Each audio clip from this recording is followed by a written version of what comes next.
experience we have, fear or love. So am I operating in fear in this moment, or am I operating in love? And when you can simplify it to that degree, it really does become so clear. Like, how do I then step back into love? How do I release this fear in this moment? And we're so attached to controlling our issues that we become, like I said earlier, we feel so hopeless because we're trying to solve all these complex issues on our own. And when you invite in, that divine intervention of I surrender, like you said, so genuinely, and I'm open to be shown the path forward to love, that is how we create that miracle in that moment. So it is so powerful. Well, and is that essentially what you're doing with your clients in your work, is showing them how to love themselves again? Yes. That was so beautiful. I love that you said that. Absolutely. Absolutely.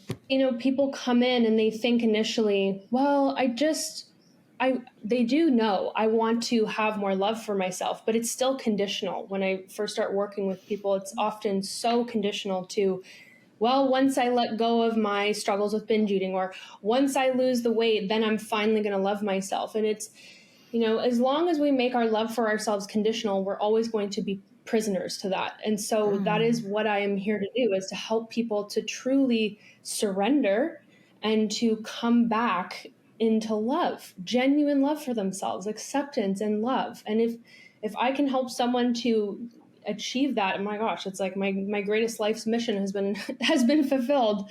So yeah, I love that you pointed that out.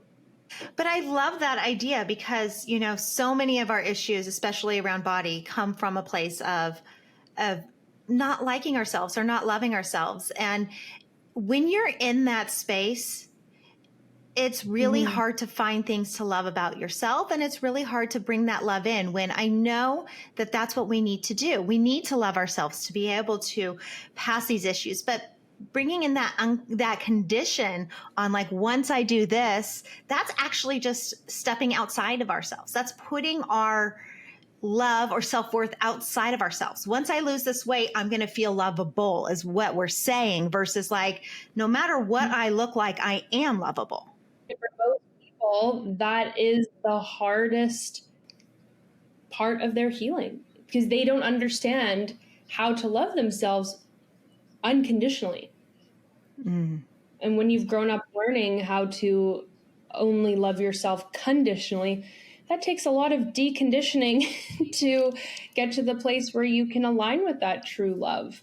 But when we get there, and not to say that anybody lives their full life experience in that place all the time, like that, but if you can get to the place where you're spending more and more time in that energy of true acceptance for self, compassion, unconditional love, you live a very different quality of life. And that's what I'm here to help people with.